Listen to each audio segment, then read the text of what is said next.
Attends là. Ensuite, c'est l'attente. Est-ce que Dieu va jamais me donner le travail? Est-ce que Dieu va enfin me donner l'homme de ma vie? Est-ce que Dieu va enfin me donner cette voiture que je voulais tant? Est-ce que Dieu va enfin me guérir? Est-ce que Dieu va enfin s'occuper de mes adolescents qui sont rebelles? Est-ce que Dieu... J'attends. Attends là. Dieu le fera en son temps.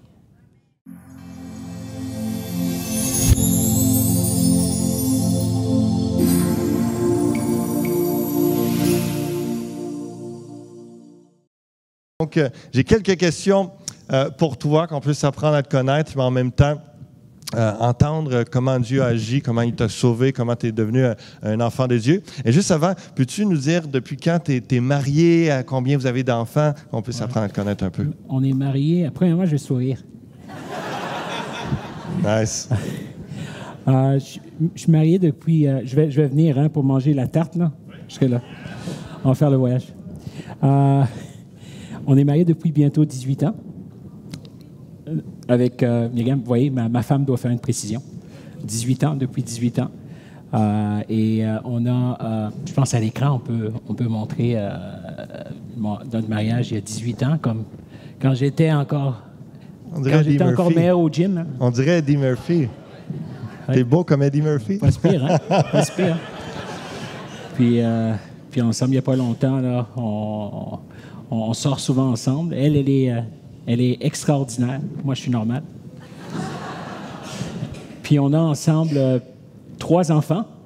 Ça, c'est mon plus jeune, avec sa grand-maman. Regardez comment elle est devenue. Hein? C'est mon bébé. Non, c'est pas mon bébé. C'est mon plus vieux. Mais il est vraiment grand, 6 pieds 5. Donc, c'est mon plan de retraite. Puis, comme vous pouvez voir ici, ça, c'est toute ma petite famille. Ouais. Belle famille. Merci, Seigneur, pour la famille Diafoula. Merci de cette présentation. On va entrer dans le vif du sujet, de comment tu as connu le Seigneur et comment tu as pu appeler. Raconte-nous ça. Comment le moment là, que tu as pu dire « Jésus, c'est mon Seigneur et Sauveur », comment ça s'est passé? Ben, au départ, comme disait Raymond Lesage, comme tout Québécois, je suis chrétien. Non, ben, c'est pas mon père est pasteur, mon grand-père est pasteur, donc j'ai accepté le Seigneur plusieurs fois dans ma vie. Toutes les réunions, toutes les conférences, j'acceptais Jésus. J'ai eu des convictions profondes, mais c'est vraiment à l'âge de 21 ans que ça a été radical. J'avais plus ou moins une des choses que je m'étais promis, c'était d'aider dans l'Église, mais de jamais rentrer dans le ministère. Puis me voici piégé. Et Dieu est venu me chercher. Au départ, il a changé les habitudes que j'avais personnellement. J'avais développé des mauvaises habitudes qui avaient trait à la pornographie. Puis Dieu est venu me toucher. Quand il m'a touché au travers d'un message « Freedom from sin », la liberté que nous pouvons avoir du péché. Quand ce prédicateur de jeunesse a parlé, ça m'a ébranlé. Ça a vraiment ébranlé ma vie. Ça a été radical. Du jour au lendemain matin, puis je ne vous dis pas de faire la même chose, là. Lâcher la télé. J'ai lâché plusieurs choses. Moi, j'étais bon. C'est bon de diminuer, en tout cas. Oui, c'est ça. Puis c'est ça. À partir de là, j'ai vraiment commencé le cheminement. Ouais. Donc, tu as grandi dans l'Église en étant fils de pasteur et avoir un grand-père comme pasteur, mais dans un moment de ta jeunesse, tu es égaré, puis le Seigneur, à l'âge de 21 ans, t'a ramené, t'a parlé. Et vous savez, c'est important de saisir ça que certains catholiques pensent qu'à la naissance, baptisés, bébés sont sauvés, mais il y a des chrétiens évangéliques pensant qu'ils ont grandi dans l'Église, eux aussi, puis ils n'ont pas de moment vraiment où il y a une conviction de péché qui vient sur eux, et c'est important de l'avoir. C'est important parce qu'on est tous pécheurs, la Bible dit. On a tous besoin de reconnaître à un moment ou à un autre, et donc toi, il y a ce prédicateur de jeunesse, entre autres, qui a fait toute la différence. Utilisé. Donc, et comment as-tu su que tu étais appelé comme pasteur, justement? Tu ne voulais peut-être pas suivre les traces de ton père, mais finalement, tu es devenu pasteur. Comment tu as reçu ton appel? Ben, c'est sûr qu'il y a un grand privilège dans le ministère, mais le ministère a aussi ses pleurs. Étant fils de pasteur, j'ai pu voir les pleurs de mon père et mes parents. J'ai pu voir mon père a sillonné pas mal aussi le Québec aussi. On a vécu pendant un moment dans une école. Donc, il y a certaines choses que j'ai trouvées difficiles. Puis le plus je fouillais, le plus que Dieu me cherchait. J'allais dans une église, puis je dis, je veux pas être engagé, je veux rien faire. Puis je me retrouvais, la semaine prochaine, le pasteur me disait, c'est toi qui vas leader la jeunesse. Donc, c'est un peu un concours de circonstances. J'ai commencé à servir. Mon père a implanté une église dans Ottawa. J'ai aidé mon père. Puis, Dieu nous appelle des fois dans nos frustrations. Au lieu de répondre par la critique, il nous appelle de répondre à son appel. Puis, c'est vraiment de fil en aiguille, un peu comme ça. Puis, un homme de Dieu est venu, il a parlé dans ma vie. Encore une fois, il m'a dit, écoute, Dieu t'appelle. Et c'est un privilège d'être dans l'appel de Dieu. Puis c'est comme ça qu'on a premièrement commencé par le service, parce que c'est par là que ça commence. En soi, le ministère, c'est le service. Et de plus en plus, le service ne fait que grandir. Donc, c'est un peu dans ce sens-là. Merci. Et puis, lorsque j'enseigne je donne un cours à l'ITF sur l'appel et les dons. Puis, parce que tu me disais la semaine passée, puis je trouvais ça très intéressant, il a été comme Jonas pendant un temps, parce qu'il essaie de fuir l'appel, mais Dieu nous poursuit sans cesse. C'est une des façons de discerner notre appel, c'est que nous ne sommes pas en paix tant que nous ne faisons pas ce que Dieu nous appelle. Et lorsqu'on est dans notre appel, en train de servir avec nos dons, on est comme un poisson dans l'eau, il y a une paix. Mais malgré les défis, les obstacles, il y a une grâce de Dieu, il y a vraiment une paix qui est là, puis il y a une conviction, je suis à ma place. Et donc... J'aimais beaucoup Dieu, j'avais du mal avec son peuple. Mais là, c'est mieux. Là, c'est mieux. C'est mieux, j'ai fait de la thérapie. Il y en a d'autres comme toi qui ont besoin de restauration. Et l'Église est en chemin. Hein? L'épouse du Seigneur est en chemin. Puis on est appelé à continuer notre progression spirituelle. Comment fais-tu? Parce que comme j'ai dit tantôt, tu es policier à temps plein à Ottawa. Et tu es aussi pasteur principal de l'Église Nouvel Espoir, avec ton épouse aussi, qui est pasteur à temps plein, qui chapeaute tous les ministères. Mais comment fais-tu pour gérer ta vie puis faire les deux? Je pense que le mot-clé, c'est grâce. Vraiment, c'est la grâce de Dieu et équipe. Les deux. La grâce de Dieu. Moi, j'ai toujours aimé servir la communauté. Quel que soit ce que je faisais, j'ai fait beaucoup de bénévolat. Je fais encore beaucoup de bénévolat. Là, il y a eu une tornade dans l'Outaouais. J'aime être impliqué avec les gens. Et c'est vraiment comme ça que Dieu m'a appelé. Quand Dieu m'a appelé, une des frustrations qu'on avait dans la région de l'Outaouais, c'est que certaines églises ont vécu des temps tragiques. Et Dieu nous a appelés à crédibiliser le message. Donc, en travaillant, c'est la saison, dans cette saison, en travaillant, ça démontre un peu comme Paul dans Actes 20, 17. Paul, il y a des lieux où est-ce qu'il a travaillé. Il a travaillé afin de pouvoir montrer que, puis je vous dis, j'admire beaucoup votre pasteur, j'admire beaucoup l'Église et on vous regarde de loin. Vous avez beaucoup d'influence dans le Québec et hors Québec. Et une des choses qui me marque, c'est par rapport à l'œuvre de Dieu, c'est que le service de Dieu n'est pas simple. On est privilégié, mais ce n'est pas un service simple. Tous ceux qui sont dans le ministère savent qu'il y a un certain fardeau qui vient avec ça. Donc, c'est un peu dans ce sens-là que je me suis embarqué dans les deux présentement, dans cette saison. C'est que le fardeau, présentement, on avait une hypothèque de 600 000 $ à payer. Avec notre bâtiment. On avait plusieurs petites choses. Dieu est bon parce que cette année, on n'a plus d'hypothèque. Oh, gloire à Dieu. Donc, et on peut dire, toute l'équipe, on peut dire que l'équipe a sacrifié. Les gens ont sacrifié pour pouvoir avancer. Mais c'était une saison donnée pour nous. Un temps viendra, comme tu m'as déjà dit personnellement, où ce que le Seigneur t'emmènera à temps plein dans l'œuvre. C'est l'objectif. C'est l'objectif parce que Dieu appelle et puis il y a tellement de besoins, donc on a besoin des pasteurs à temps plein. Et merci Seigneur pour cette saison-là, sa provision, sa providence et l'équipe.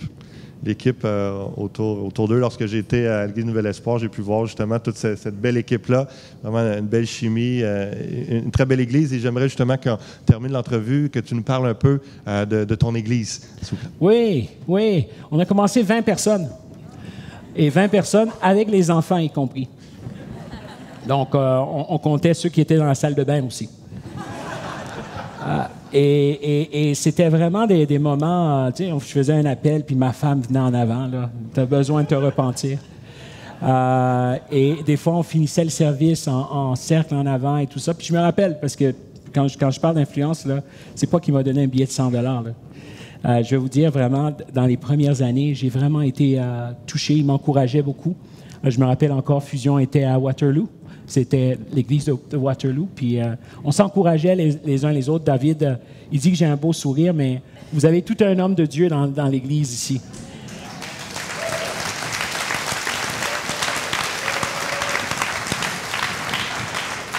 Donc c'est comme ça qu'on a commencé de fil en aiguille. L'équipe a grandi. On a beaucoup investi dans le ministère des enfants dès le départ. Si un enfant vient à l'église, il reste. Puis ça fait revenir les familles. Et on est là avec les gens. Une des choses que je trouve qui est importante dans une église, puis je ne veux pas faire de leçon à personne, pour nous, c'est la constance. La constance. C'est beau des explosions, c'est bien, mais nous, on croit beaucoup à la constance. En étant constant, on croit que c'est comme ça qu'on va grandir, c'est comme ça qu'on va rester dans le temps, et on croit à la formation. Amen. Est-ce qu'on peut apprécier son ministère? Merci pour ton témoignage. On va faire place maintenant au prédicateur. On va le laisser s'installer pour le message qu'il a pour nous. Vous êtes prêts pour la parole de Dieu dans quelques instants? Yes. Ouvrez vos cœurs à ce que Dieu a à nous dire ce matin. Fusion, vous êtes là? Yeah! On est soit là, soit on est là, soit on n'est pas là. On est tous là. Je vais chercher une place pour ma Bible. Parfait. Vous avez une belle équipe aussi, puis l'équipe de louange. Wow! Ah, là. Je reste dans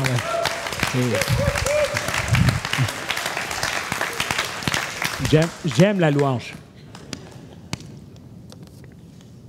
Ma femme, elle sait, j'ai ma petite fille, quand elle m'entend louer, des fois, elle dit « Papa, là, calme-toi. Calme ta joie. » Aujourd'hui, on va aller dans un thème qui parfois dérange. Vous savez, Ottawa, on a vécu une tornade dans l'Outaouais. Et dans la Bible, il y a un homme qui s'appelle Habakkuk. Habakkuk, c'est un petit livre dans la Bible, un livre de 3 chapitres. Et Habakkuk, c'est un prophète, mais c'est un prophète qui, d'habitude, un prophète, il parle de Dieu aux gens. Mais lui, il fait le contraire. Lui, il parle déjà à Dieu. Il y en a qui pensaient que j'allais sauter sur eux. Hein? Puis, Habakkuk, il parle des gens à Dieu. Pourquoi? Parce que ça va mal. Ça va mal dans Israël. Et Habakkuk est dans ce qu'on appelle une zone d'attente. Et mon titre aujourd'hui, c'est « La foi ». Si on peut juste m'aider, prochaine diapo. « La foi dans la zone d'attente ». La foi dans la zone d'attente. Et Habakkuk est dans cette zone d'attente. Et cette zone d'attente, c'est une zone difficile parce que il y a eu la déportation du royaume d'Israël, le royaume du Nord. Lui vit dans le royaume du Sud. Habakkuk a vécu à l'époque d'un roi qui s'appelle Josias. Et c'est pas grave, je pense que le PowerPoint s'en vient. Oh, parfait. Prochaine diapo. Donc, Habakkuk a vécu dans le temps de la déportation. Et il y a un roi, vous connaissez les enfants rois, mais ça, c'est un vrai enfant roi. C'est un de vrai enfant roi. Il s'appelle Josias, mais lui, c'est un enfant roi qui n'était pas dur. Il ne demandait pas à jouer à Nintendo Wii, puis tout ça. Là. Il était un enfant roi. Il est venu à l'âge de 8 ans, puis c'était un bon roi, un très bon roi. Josias, dès le départ, il a toujours suivi les voies de Dieu, il a toujours marché dans les voies de Dieu. La Bible nous dit même dans 2 Rois 23, 25 qu'il était tellement bon que si on le compare à David, pas David, non, pasteur David, non, mais à David, le roi David, on dit qu'il était un meilleur roi même que le roi David dans 2 Rois 23, 25, parce qu'il suivait toutes les lois de Dieu, il a restauré les lois de Dieu. Mais vous savez, il y a des fois des mauvaises choses qui arrivent aux bonnes personnes. Non, on ne dit pas, ça arrive, des fois des mauvaises choses qui arrivent aux bonnes personnes. Et Josias, dans un excès de zèle, il a décidé d'aller arrêter le roi des Égyptiens, qui lui a dit, non, viens pas sur mon chemin, moi je viens pas pour toi, moi je vais attaquer ailleurs. Et il est allé sur les plaines de Megiddo, ces plaines qui étaient une route centrale pour passer entre l'Égypte vers les nations étrangères comme la Syrie, où est-ce qu'est l'Iran et l'Irak aujourd'hui. Et en passant par là, c'est comme moi, là, j'ai dû prendre la 417, puis à un moment, j'ai dû prendre l'autoroute, la 401, pour me rendre jusqu'ici à Granby. C'est beau, Granby, entre parenthèses, là. On a bien dormi, on était à l'aise, on a eu un bon temps de relaxation. Mais le roi ne s'en allait pas pour relaxer, il s'en allait pour faire la guerre. Et là, Josias s'est mis en chemin et Josias est mort. Un bon roi, un roi qui sert Dieu, mais qui est mort. Et alors, il vit dans ce temps-là, ce roi meurt, et lui, Habakkuk, il prie, il intercède, il dit au Seigneur, Seigneur, le bon roi est mort, maintenant il y a un mauvais roi qui est en place, un roi qui ne suit pas les voies de Dieu, un roi qui emmène un peu le désordre, la corruption un peu partout, les gens vont en cours, l'injustice règne. Et il prie, il dit, Seigneur, agis, et Dieu lui donne une réponse. Mais la réponse, vous savez, Dieu dit oui, non, et des fois, il dit attends. Parce que des fois, on me dit j'ai prié, je prie, Dieu ne répond pas. Non, Dieu t'a répondu. Il t'a dit non, peut-être. Dieu t'a peut-être dit attends. Mais nous, parfois, on prie, puis on s'attend juste au oui de Dieu. Mais parfois, Dieu dit attends. Hein, moi, j'ai demandé à Dieu, oh, Seigneur, donne-moi cette belle avion, ce Boeing 747. Non, je n'ai pas fait cette prière-là. Mais des fois, Dieu dit non. Et lui, il prie, et Dieu lui dit, Habakkuk, t'inquiète pas. J'ai une solution. Habakkuk est content au départ. Et Dieu lui donne la solution. La solution, c'est quoi? Il dit, il y aura un peuple étranger qui va venir et qui va dominer Israël. Et ce peuple-là, c'est un peuple très violent. C'est un peuple qui est reconnu, Babylone, qui est reconnu pour attaquer plusieurs autres nations. Et Habakkuk dit, mais Seigneur, nous, on est peut-être méchants, mais tu prends des plus méchants que nous pour nous punir. Ta solution n'est pas bonne. Est-ce que ça nous est déjà arrivé de dire au Seigneur, ta solution n'est pas bonne? Seigneur, je prie, mais je demande une solution, une bonne solution. Donne-moi une bonne solution. Ça arrive à mon jeune de 16 ans. Tu sais, il demande une solution, mais il sait ce qu'il demande. Papa, je peux avoir les clés du char. Non. Ouais, moi, je veux que tu marches dans les voies de Jésus. Jésus marchait. Marche.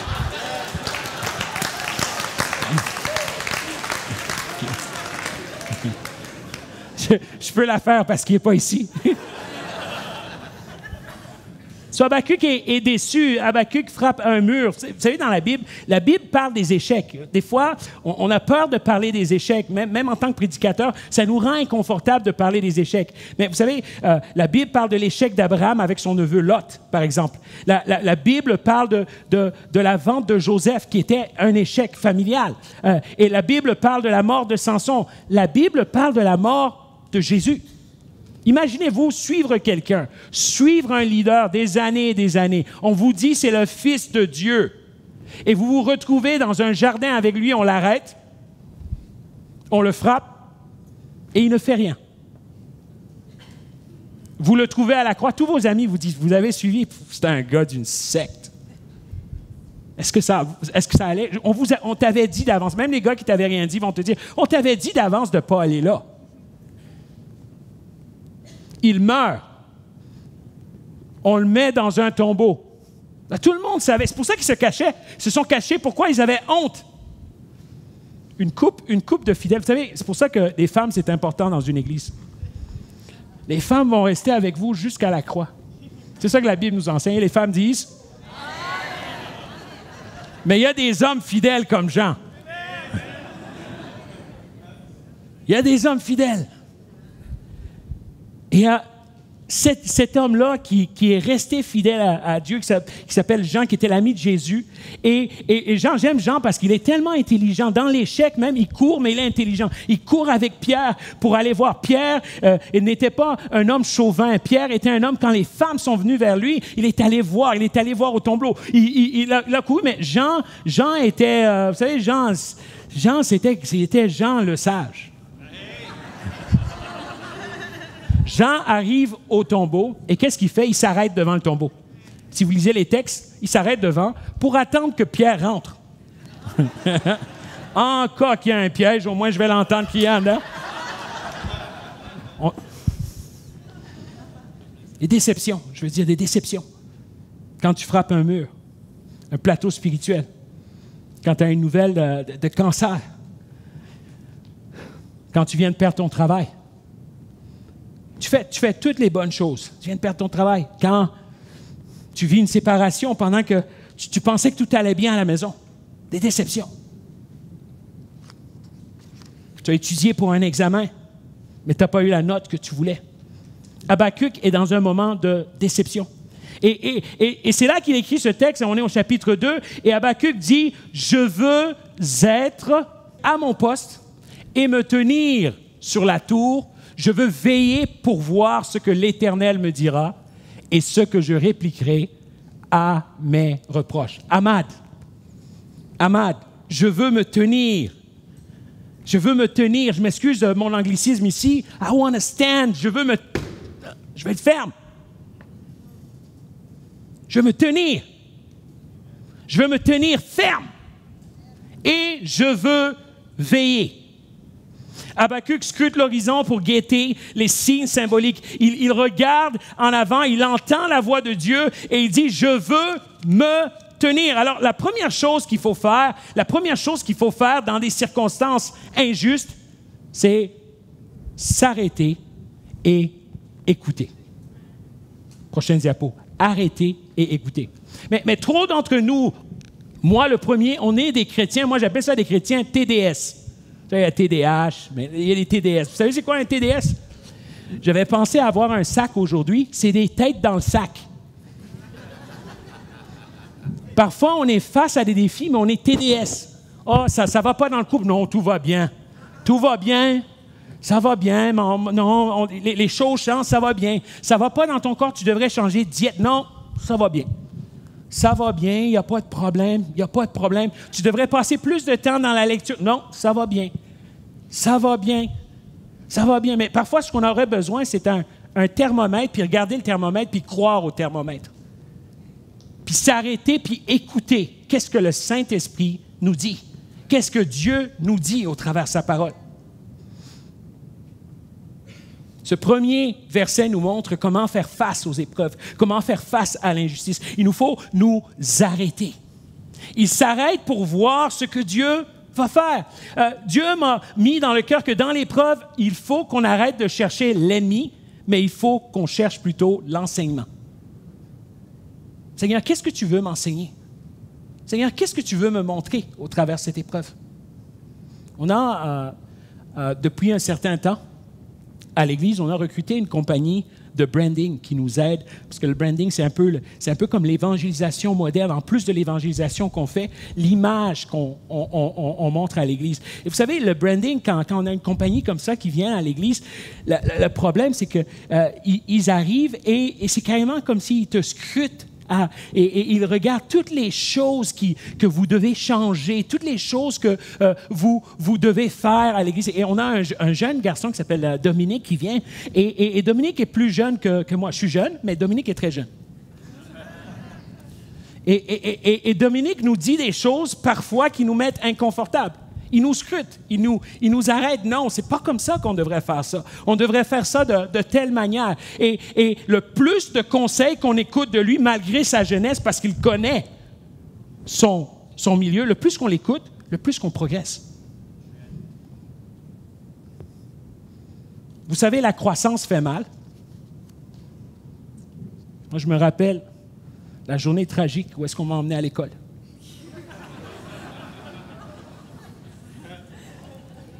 Mon père est docteur en philosophie, donc il aime l'éducation.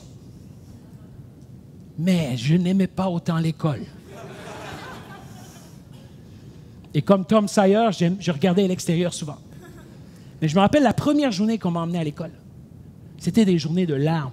Vous savez, les grincements de dents et les larmes?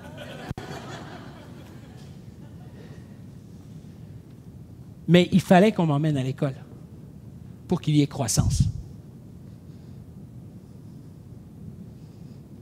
Croissance. Vous savez, l'être humain veut la croissance, mais on ne veut pas la souffrance. On aimerait passer tous les tests sans examen. Et les étudiants disent Amen.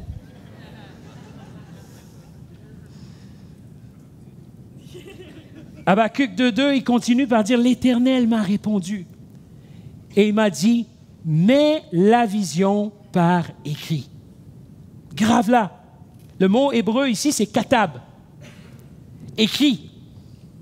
Écrit. Si vous êtes comme moi, il vous est déjà arrivé d'avoir une bonne idée. Vous êtes assis cette semaine, j'avais une belle illustration pour vous, mais vous ne la saurez jamais. Parce que je ne l'ai pas écrite. Je sais qu'elle était belle. Je suis convaincu que vous l'auriez aimée, mais ça n'arrivera pas ce matin. Il faut écrire les choses. Il faut les écrire. Et Dieu dit, écris la prophétie. Garde-la vivante. Garde-la visible. Mets-la devant toi. Pourquoi nous devons écrire? Parce que l'homme oublie, parce que Satan nous distrait, parce que nous doutons, parce que nous oublions, parce que nous sommes souvent distraits par plusieurs choses. Nous sommes dérobés du temps. Habakkuk devait écrire, il devait conserver cette parole, il devait confirmer la valeur de cet oracle. Pourquoi? Parce que la suite de l'histoire, c'est le salut. J'aimerais te dire que la souffrance, j'aimerais te dire que tes épreuves ne sont pas la fin. Ce n'est pas la fin de l'histoire. Ce que j'aime en étant chrétien, c'est quoi? On connaît la fin de l'histoire. On connaît la fin de l'histoire. Moi, j'aime ça le cinéma.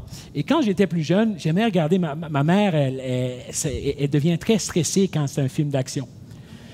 Et des fois, elle sort de la salle. Elle dit non, je peux plus là. Je peux plus. C'est trop stressant ton film. Je sors. Mais moi, j'aimais ça. J'aimais beaucoup les films d'action. Et ce qui m'énervait le plus quand je regarde un film d'action, c'est quand quelqu'un rentre et n'a pas vu le film et me pose la question, qu'est-ce qui s'est passé là dans la scène précédente? Je dis, mais t'aurais dû être là. OK, je te le dirai après. Mais j'aimerais te dire quelque chose. Tu connais la fin du film. Dans la fin du film, même si tu es déprimé aujourd'hui, tu es délivré à la fin du film. Dans la fin du film, même si tu es malade, tu as un corps nouveau. Tu connais la fin du film. Yes! La fin du film. Et c'est pour ça qu'Habakkuk continue et on voit le passage qui nous dit, en effet, c'est encore une vision qui concerne un moment fixé. Elle parle de la fin, elle ne mentira pas. Regarde ton voisin, dis-lui, Dieu ne mentira pas. La parole de Dieu ne ment pas.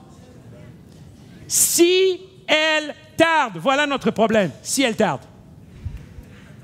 Si elle tarde, attends-la. Attends-la. Tu peux attendre toi-même. Attends-la. Et vous savez, même en hébreu, c'est pas trop beau, attends-la. Shaka. Tu sais, shaka. Attends-la. Ensuite, c'est l'attente. Est-ce que Dieu va jamais me donner le travail? Est-ce que Dieu va enfin me donner l'homme de ma vie?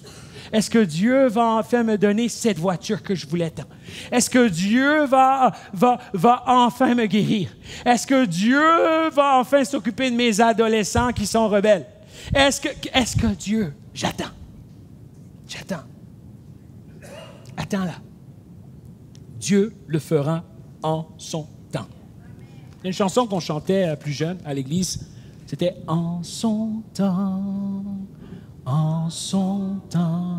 ce que Dieu fait est parfait. En son temps. » Vous savez, c'est le fun de la chanter, hein?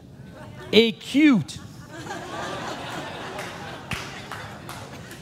Mais la vivre, c'est autre chose. Et quand ton compte de banque est à zéro en son temps, là.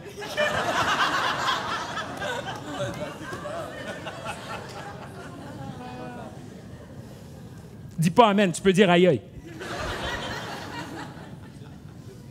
m'est arrivé une circonstance comme ça. En 2006, j'ai été engagé par la police d'Ottawa. Belle année, 2006. Je me vois encore dans le bureau du recruteur. C'est ce que j'ai voulu faire toute ma vie. Puis, je suis jeune, je jouais à la police. On jouait à la police avec mon frère au voleur. On habitait à Trois-Rivières. Je me vois encore en train de jouer à la police et au voleur. Le nom Diafuila veut dire « Pourquoi la mort? » Pourquoi la mort? Un nom philosophique, hein? Mais mon cœur était un cœur qui cherchait à jouer dans le danger. J'aime ça, le danger. Ma femme, elle sait, j'aime jouer dans le danger. Quand j'étais plus jeune, il m'est arrivé de mettre, c'est pas pour les enfants, ça, il ne faut pas faire ça, là, mais d'allumer le barbecue de ma mère puis de le faire blower. Pas très bon. Punition pour 2 semaines. Vous savez, quand tes parents te disent « Pourquoi tu as fait ça? » Puis la seule réponse, tu peux leur dire, c'est le diable qui a envahi mon cœur.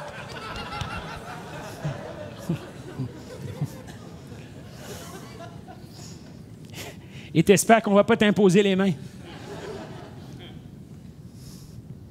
Et j'ai été engagé, et j'étais content. Je me vois encore les larmes aux yeux et tout ça. Et ça allait bien. Ma carrière allait très bien pour les premières années et tout ça. Et j'ai travaillé sous un patron sous lequel on a eu un certain conflit. J'ai eu un certain conflit de personnalité avec lui, ce qui m'a emmené à avoir certains problèmes dans mon emploi. Et de fil en aiguille, je n'irai pas dans les détails de la chose, mais j'ai eu des problèmes. J'ai dû aller en cours pour une injustice pendant à peu près, puis en discipline interne, puis après à l'externe, pendant à peu près 5 ans, tout au total. Et vous savez, c'est long. Hein? Surtout quand tu sais que tu n'as rien fait. Puis tu étais dans un bureau quelque part, puis qu'on t'a menacé quelque part, puis qu'on t'a dit, écoute, là, tu vas voir, là, je vais te détruire. Seigneur, moi, je suis chrétien. Seigneur, moi, je suis fidèle. Seigneur, moi, j'ai fait toutes les bonnes affaires. Seigneur, regarde, Seigneur, regarde les pétitions de toutes les personnes qui ont travaillé avec moi. Seigneur. Puis là, tu es là-dedans. En même temps, aller en cours, ça embourbe beaucoup de choses. Ça emmène beaucoup d'autres problèmes. Ça emmène des défis financiers. Quand j'ai dit « ma femme est extraordinaire », elle est extraordinaire. Vous pensez que je suis un homme de foi? Non, j'ai une vraie femme de foi avec moi. Puis on est allé, on s'est battu. Vous savez, on doit se battre. Les chrétiens doivent se battre pour la vérité. On a pris cette photo quand, à la fin, à la conclusion du procès, plus ou moins. Ce n'est pas un procès en criminel, c'est un procès disciplinaire à l'interne. Et c'est là qu'on a eu la victoire. Mais j'aimerais te dire qu'on avait la réponse là. Non. Là, on était en cours, on a pris la photo. Je me vois encore. Vous voyez, ça, c'est un sourire, mais c'est un sourire forcé. Vous voyez, ça, c'est le genre de sourire que tu fais quand tu tombes du bicycle. Puis tes amis gars te disent, est-ce que tu t'es fait mal? Non. Tout va bien. Ça.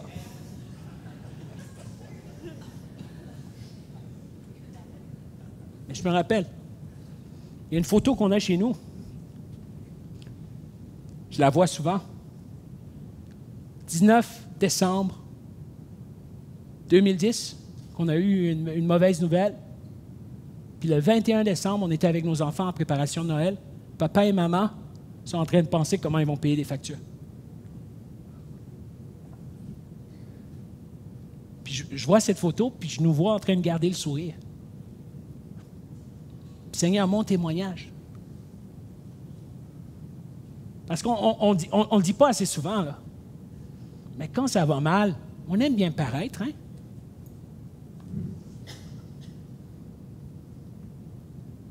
10 mois après, on a eu une réponse. Une réponse positive. Hey, j'aimerais te dire que j'ai sauté. Bugs Bunny saute pas aussi haut. Faut attendre. Faut attendre. Faut attendre. Prochaine photo.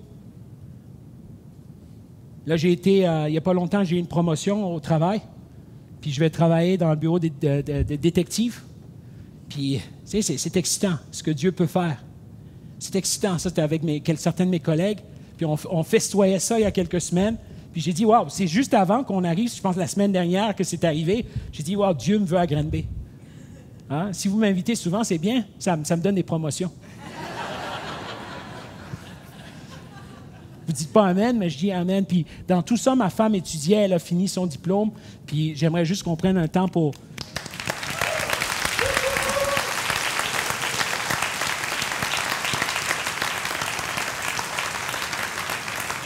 Tu sais, quand tu dois étudier avec des problèmes, peut-être des défis par rapport à ce qui peut arriver à ton mari, ton compte de banque, et vous pensez que je suis courageux, elle est bien plus courageuse que moi. Puis elle a fini avec excellence, puis je suis fier d'elle. La Bible dit dans Deutéronome 32, 35, « À moi la vengeance et la rétribution. » Moi, je dis, des fois, ça me fait mal, puis des fois, je me dis, je m'excuse, est-ce que je peux être franc avec vous? Est-ce que vous me donnez l'opportunité d'être franc avec vous? Vous allez le regretter, là. Parfois, même en tant que croyant, je me demande qu'est-ce qu'on va dire quand on va aller au ciel. À part le fait qu'on va regarder notre main, hein, parce qu'on est la génération des téléphones cellulaires. On est la seule génération au ciel qui allons faire ça. À part ça, il y a quelque chose qui me fait mal, parfois, en tant que croyant. Parfois, les croyants, on est les personnes les plus blessées sur la terre, puis on s'empêche de vivre parce qu'on est blessé. Mais Dieu, notre Dieu, même dans la blessure, il vient nous consoler par son Saint-Esprit, qui est l'Esprit consolateur, mais il aimerait qu'on croie qu'à lui appartient la vengeance. Vous savez, entre avoir un problème avec moi ou avec l'un d'entre vous et avoir un problème avec Dieu, je ne veux pas de problème avec Dieu. Il y a comme les ressources. Et Dieu dit, à lui la vengeance. Pasteur, tu ne comprends pas, il m'a blessé. Pasteur, tu ne comprends pas la raison pour laquelle je ne crois pas, c'est parce que cette personne-là m'a fait mal. Mais Dieu dit, à lui la vengeance. La Bible nous dit, ne t'irrite pas contre le méchant, n'envie pas ceux qui font le mal. Mais tu ne comprends pas, là. C'est toujours ceux qui font du mal qui ont les meilleures affaires. La Bible dit, t'irrite pas. Ne t'irrite pas contre le méchant.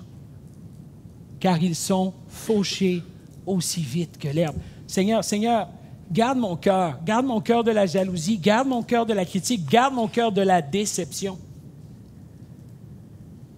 Ma belle-mère aime dire « bien faire et laisser dire ». Bien faire et laisser dire. La Bible nous dit « confie-toi en l'Éternel et fais le bien. Aie le pays pour demeure. » Nous, on aime Fusion parce que vous faites le bien. Faites le bien. Faites le bien.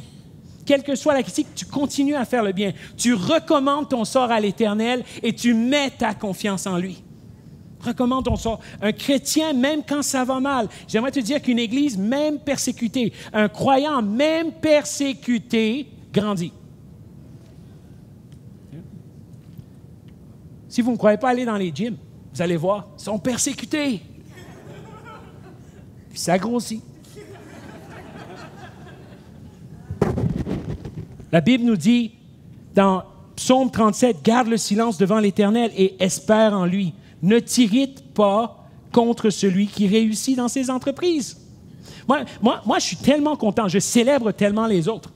Le plus tu célèbres les autres, Dieu va faire dans ta vie. Moi je le crois fermement. J'aime célébrer les autres. Je crois qu'il y a une clé avec Jésus. Jésus aimait célébrer les autres. À un moment, on est allé voir Jésus. On lui a dit, mais il y a des gens, il y a d'autres personnes, il y a d'autres disciples qui ne sont pas avec nous. Ils prient sur les gens, ils guérissent les gens, ils disent, écoute, arrêtez-les. Jésus a dit, non, célèbre les autres. Notre Dieu nous célèbre. Notre Dieu nous aime. Et si nous sommes ses disciples, on va célébrer les autres. Je pense que ce monde a besoin de personnes qui célèbrent les autres. On a tous besoin. On le dit tous. Et il y en a même qui vont en thérapie et disent, qu'est-ce qu'il y a? Mais mon père ne m'a jamais célébré. Ma mère ne m'a jamais célébré. Ma sœur ne m'a jamais célébré. Et la société ne me célèbre pas. Tu as besoin de quelqu'un qui te célèbre. Ça s'appelle l'amour de Jésus. L'amour de Jésus. Jésus crée cela en nous. Jésus est fidèle. Habakkuk 2,4 nous dit que le juste vivra par sa foi. Et ça m'a frappé parce que j'ai toujours cru en lisant le texte que le juste vivra par la foi de Dieu. Le juste vivra par sa foi en Jésus. Le terme qui est ici, c'est la fidélité. Il n'y a pas de foi sans fidélité. Il n'y en a pas. C'est pas possible. Je ne peux pas dire j'ai foi en cette chaise si je ne me place pas sur la chaise. Je peux croire en la chaise comme je veux, au fauteuil. Je peux dire que ce fauteuil est existant, mais tant que je ne me place pas dessus, je n'ai pas de foi en cette chaise. Le juste vivra par sa fidélité. Et ce matin, Dieu m'envoie pour te dire, aie confiance. Mais je ne vois rien encore. Aie confiance. Aie confiance. En soi, là, si ça allait bien, tu n'aurais pas besoin de foi. Pourquoi tu aurais besoin de foi? Puisque ça va bien. Vous savez, au ciel, on n'aura pas besoin de foi. Au ciel, on va être avec Dieu. Pourquoi on aurait besoin de foi?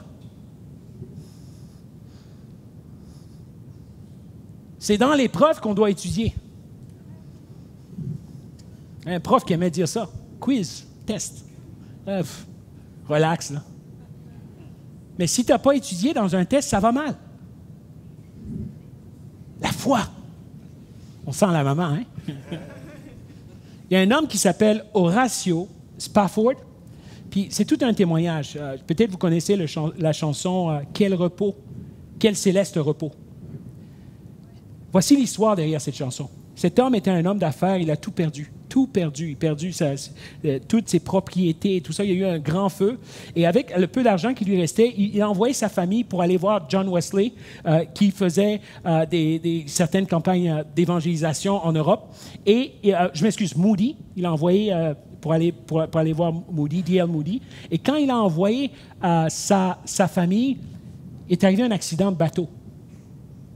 Il a reçu un télégramme de sa femme, un message de sa femme lui disant que ses 4 filles sont mortes et qu'elle était la seule survivante du bateau. Et c'est là qu'il a écrit la chanson « Quel repos, quel céleste repos ». En 2018, je vais dire, ça va. Tu viens juste de perdre tout ton argent. Tu perds tes filles. J'aime mes enfants. Ce qui est le plus cher pour toi. Et tu dis, quel repos. Quel céleste repos.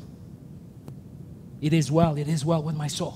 Quel repos, quel céleste repos. Je pense qu'il y a quelque chose qu'Horatio Spafford a compris, que nous, parfois, on oublie. L'éternité. On croit pour l'éternité. Mais, Pasteur Emmanuel, l'éternité relaxe. Là. Moi, je veux ma vie ici. J'aimerais te dire que ta vie ici, c'est rien par rapport à l'éternité. J'aimerais te dire que ton confort, mon confort, mon succès, quel que soit ce que tu vas avoir ici, c'est rien. Il n'y a rien de ce que je fais sur cette terre qui, devant Jésus, va être fantastique. Il a fait la terre. C'est lui qui me donne l'oxygène tous les jours. Il a beaucoup plus à me donner. Beaucoup plus. Il y a quelques années, j'étais pasteur de jeunesse et j'ai eu l'occasion d'aider un jeune garçon avec mon épouse. Puis, vous savez, la jeunesse, j'aime beaucoup la jeunesse, mais la jeunesse, parfois, ils sont demandants. Puis lui, il venait chez nous sans invitation, sans rien. Là, il arrivait chez nous, une soirée, là, j'ai préparé, soirée, vous savez, on est un jeune couple, on a préparé notre soirée romantique, tout ça, chandelle, les crevettes, tout ça. Puis lui arrive, ping-dong, à la porte. Ah, j'ouvre la porte. Ah, bonjour, c'est qui? C'est ce jeune-là, Patrick. Est-ce que je peux rentrer? Je suis en crise. Là, oui, rentre. Mais dans le cœur, c'est non. Là, il regarde les crevettes. Il dit, ah, des crevettes! Liche les crevettes, mange les crevettes. On a eu un dîner aux chandelles avec le jeune. Ce jeune-là, il y avait certains problèmes, les parents se séparaient et tout cela, puis il y a eu certains défis avec la séparation et tout ça, puis comment il vivait la séparation.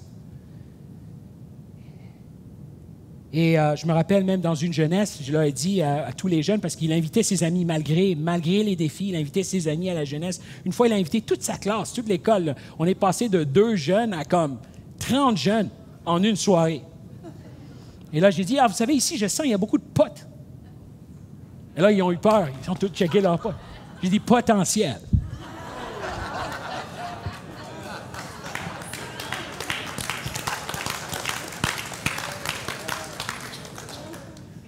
Mais j'ai été découragé pour plusieurs années, malgré tout le travail, malgré tout l'œuvre. J'ai dit, toute l'œuvre que j'ai faite, c'était juste pour ça. Puis cette année, il s'est marié. Ils sont beaux, hein? Et puis, il m'a appelé, il m'a dit, écoute, je veux que ce soit toi qui fasses mon mariage. Puis une des choses qu'il a dit à son mariage, il a dit, je remercie mes parents, ils m'ont montré le Seigneur. Ils m'ont emmené à l'église. Il dit, sans le Seigneur, je n'aurais pas été capable de surmonter ce que je vivais. Pendant que moi, je pensais que j'avais échoué, Jésus travaillait son cœur.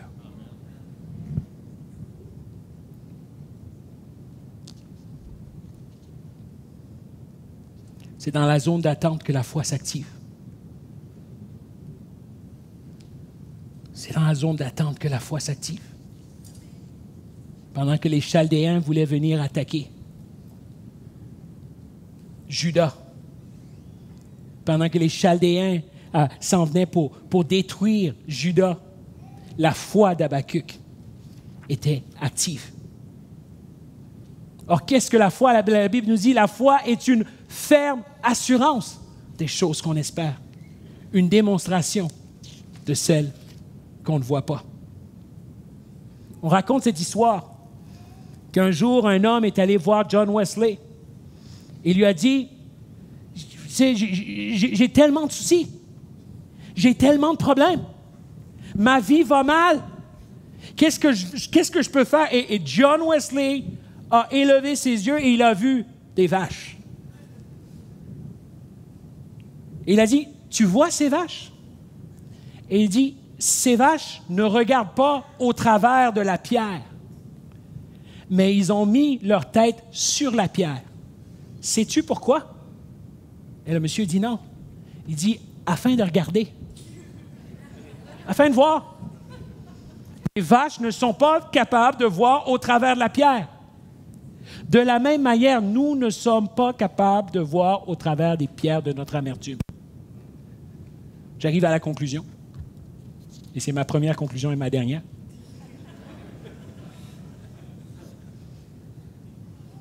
Aux yeux de Dieu, nul ne peut se justifier tout seul. On a besoin de la justification par la foi. Et si on comprend que Jésus est mort pour nos péchés, que Jésus est mort parce que nous ne sommes pas des bonnes personnes. Bonne personne, ça n'existe pas. Nous sommes tous des crottés, moi le premier.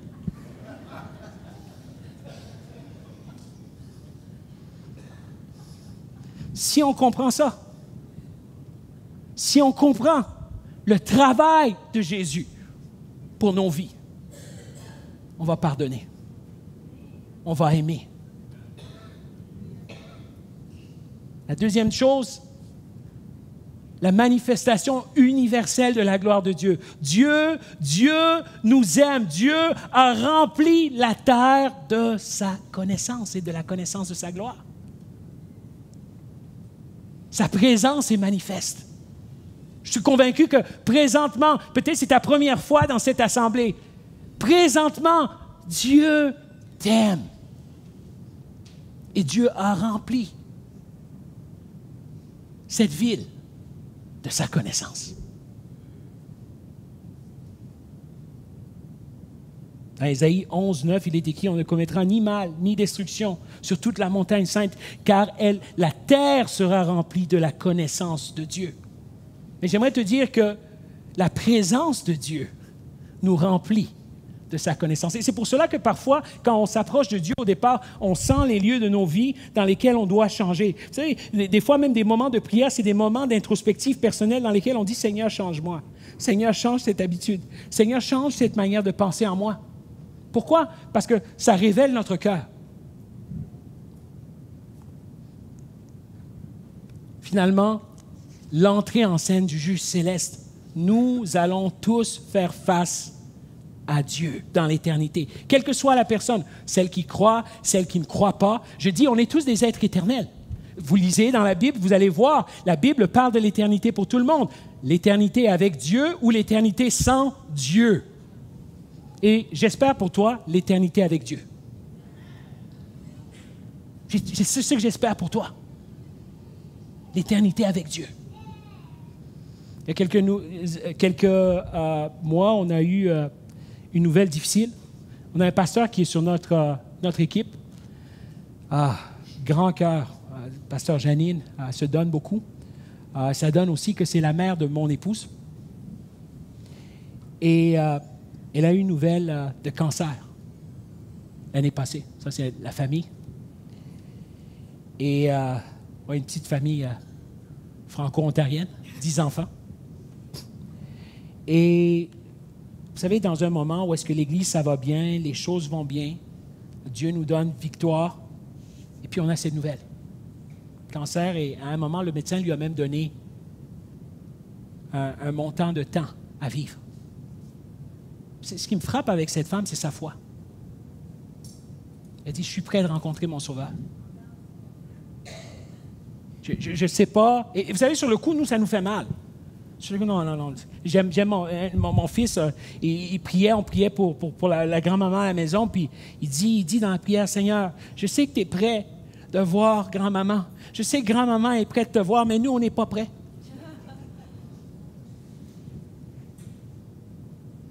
Et vous savez, dans des temps comme ça, on peut être sincère devant Dieu, mais en même temps, on doit lui faire confiance.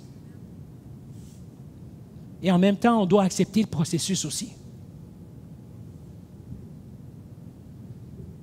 La souffrance me fait penser aux biscuits au chocolat.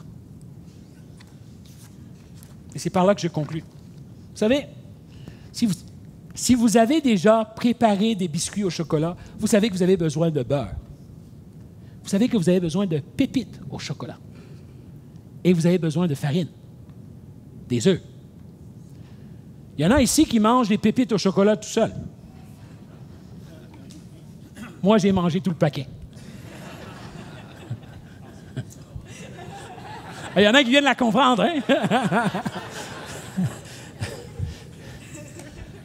Il y en a qui aiment le beurre, il y en a qui aiment le sucre.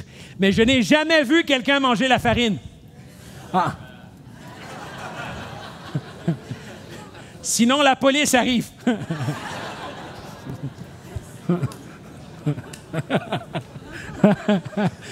On n'ira pas plus loin que celle-là.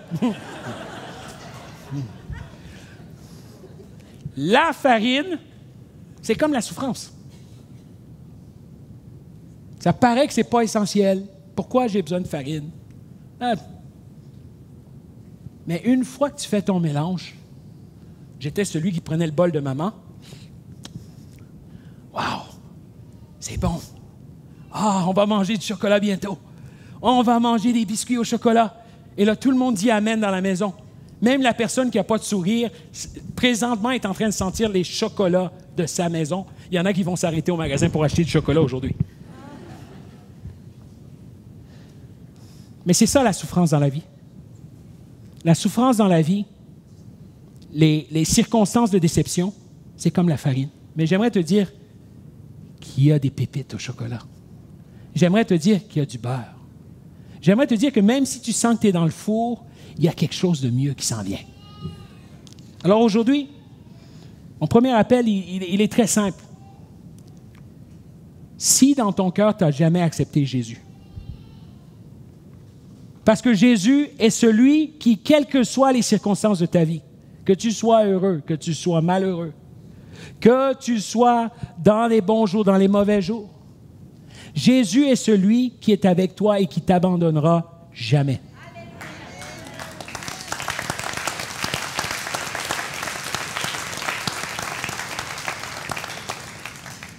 Et j'aimerais te dire que Jésus a changé ma vie. J'aurais jamais pu... Vous voyez, ceci, c'est beau. C'est beau de vous montrer les photos. C'est beau de vous montrer les temps que j'ai vécus. Sans Jésus, ce n'est pas par ma force. Sans Jésus, c'est impossible. Impossible. Et j'aimerais dire à quelqu'un ici, tout ce que tu as à faire, c'est un pas. Puis dire, moi, ce Jésus-là, là, je vais lui donner une chance dans ma vie. Jésus, je veux te mettre au défi. Je ne sais pas, peut-être que je ne comprends pas tout ce matin, mais j'aimerais te placer comme Seigneur de ma vie. Si c'est toi ce matin, je t'invite à venir ici. On va prier pour toi. Mon deuxième appel, et les deuxièmes personnes pour lesquelles j'aimerais prier ce matin, c'est ceux qui vivent des temps difficiles. Des temps difficiles. On a tous des saisons, des hauts, des bas. Moi, je pense que l'Église, c'est un lieu dans lequel on devrait être capable de prier pour les temps difficiles des gens. Parce qu'on n'est pas garanti. Les temps difficiles arrivent aux bonnes personnes. Ça arrive aux personnes qui ont fait toutes les bonnes affaires aussi. Si c'est toi, j'ai à cœur de prier pour toi ce matin aussi.